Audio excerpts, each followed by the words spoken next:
Saint Aloysius ಪರಿಗಣಿತ ವಿಶ್ವವಿದ್ಯಾಲಯ UGC ಶ್ರೇಣೀಕೃತ ಸ್ವಾಯತ್ತತೆ ನಿಯಮಗಳಡಿಯಲ್ಲಿ ಪ್ರತಿಷ್ಠಿತ category 1 ಸ್ಥಾನಮಾನ ಪಡೆದು ಮಹತ್ವದ ಮೈಲಿಗಲ್ಲು ಸಾಧಿಸಿದೆ ಎಂದು ಕುಲಪತಿ reverend father doctor Praveen ಮಾರ್ಟಿಸ್ S G ಅವರು ತಿಳಿಸಿದ್ದಾರೆ.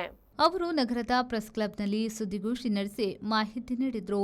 146 ವರ್ಷಗಳ ಶೈಕ್ಷಣಿಕ ಪರಂಪರೆ ಹೊಂದಿರುವ ವಿಶ್ವವಿದ್ಯಾನಿಲಯವು ಶಿಕ್ಷಣ, ಸಂಶೋಧನೆ, ನಾವೀನ್ಯತೆ, ಆಡಳಿತ ಹಾಗೂ ರಾಷ್ಟ್ರ ನಿರ್ಮಾಣ ಕ್ಷೇತ್ರದಲ್ಲಿ ನೀಡಿದ ಅತ್ಯುತ್ತಮ ಕೊಡುಗೆಗಾಗಿ ಈ ಮಾನ್ಯತೆ ಪಡೆದಿದೆ ಎಂದು ಹೇಳಿದರು.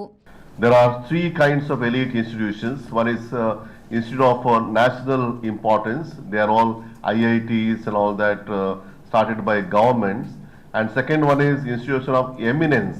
There are only about 12 of them. And there's the next category is category 1.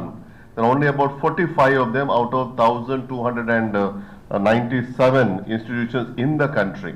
So we are receiving that prestigious recognition because of our 146 years of service to the nation and also about our own progress in the last few years that we have done. So the UGC has recognized and given us this status. So it joins an elite group of India's highest ranked universities with NAC A++ accreditation and CGPA of 3.67. The very few institutions have received this A++ grade for a university and also this CGPA of 3.67 out of 4.